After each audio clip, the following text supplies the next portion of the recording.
तो बच्चों हम लोग आज जो है फिजिकल केमिस्ट्री का जो चैप्टर है basic concept of chemistry 11th का, तो उसमें दो फॉर्मूलेज है। तो एक है इंपेरिकल फार्मूला और दूसरा है मॉलिक्यूलर फार्मूला। तो ये दोनों क्या होते हैं और उन दोनों में क्या रिलेशनशिप है, तो ये एक इम्पोर्टेंट टॉपिक है। तो हम लोग उसको देखते हैं। चलिए, तो इंपेरिकल फार्मूला, तो इंपेरिकल फार्मूला इसको क्या बोलते हैं, अगर हम लोग डेफिनेशन देखते हैं यहाँ पे, तो इंपेरिकल फार्मूला क्या है? Empirical formula it is nothing but the simplest ratio है। सिंपलेस्ट रेशियो किसका? जो कंपाउंड में अलग अलग एलिमेंट रहते हैं उसमें उसमें उसका जो है वो क्या है, that is the simplest ratio है। तो यहाँ पे अगर हम लोग देखेंगे, ग्लूकोज है, ग्लूकोज में 6 कार्बन है, हाइड्रोजन 12 है और ऑक्सीजन 6 है। अगर हमने यहाँ पे सबको, अगर हम लोग यहाँ पे 6 से डिविजिबल है, तो 6 से अगर डिवाइड कर दिया इसको, तो हम लोगों के पास क्या बचेगा? Formula CH2O। ओके, तो ये क्या बन गया? दिस इज नथिंग बट इसका सिंपलेस्ट रेशियो बन गया। ओके, तो इसको ही हम लोग बोलते हैं इंपेरिकल फार्मूला। अगर आपको पूछा गया कि what is the empirical formula for glucose, तो ग्लूकोज का इंपेरिकल फार्मूला क्या बनता है? CH2O। तो वैसे ही दूसरा एक एग्जांपल है हमारे पास, दैट इज डिकेन। डिकेन का एग्जांपल है C10H22।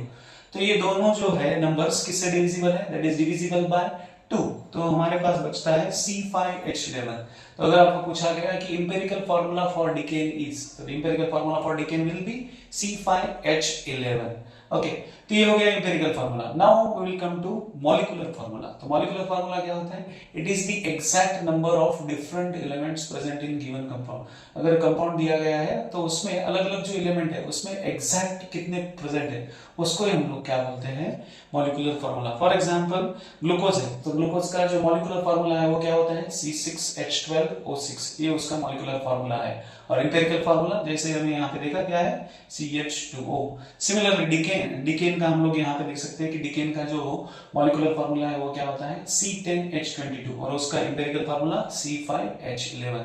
तो ये दोनों फॉर्मूले हो गए। अभी नेक्स्ट क्या है? इन दोनों का रिलेशनशिप क्या है? Relationship between empirical formula and molecular formula. तो यहाँ पे देखिए मॉलिक्यूलर फार्मूला क्या होता है? Molecular formula is equal to n into empirical formula. n क्या है? n is integer. n क्या है? इंटीजर। इंटीजर मतलब नॉन फ्रैक्शन नंबर, 1 2 3 4 हम इसको बोलेंगे इंटीजर। तो n इनटू इंपेरिकल फार्मूला मतलब आपके पास इंपेरिकल, यहाँ पे देखिए C6H12O6 है, तो उसको अगर आप, ये CH2O है, इंपेरिकल फार्मूला हमारे, उसको CH2O है वो आपका, और C6H12O6 अगर हम लोग 6 से मल्टीप्लाई करते हैं CH2O को, तो हमको मिलता है क्या? C6H12O6। तो n का वैल्यू यहाँ पे क्या हो जाता है? n का वैल्यू हो जाता है 6। और ये दूसरा क्या है? Molecular formula mass is equal to empirical n into empirical formula mass.